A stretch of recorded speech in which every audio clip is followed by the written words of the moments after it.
Kumusta po? Good morning. Ito na, December 4, alas 10 ng umaga. First time na nag-snow na ulit dito sa Chicago. Nag-snow na last week pero hindi ganito, no? Kasi last week ay konti lang.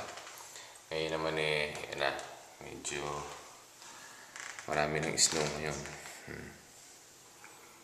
Yun, ano? First day na nag-snow at nag-accumulate sa daan. Bas nga tayo sandali. Ayan, oh.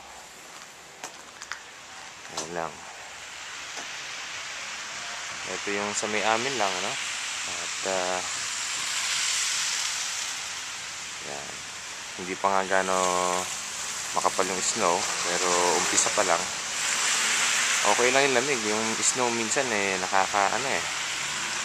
mahirap pa maglakad, mahirap mag-drive, pero nilalagyan naman ng asin yung daan para matunaw yung snow. Ayan. Okay, hanggang sa susunod po.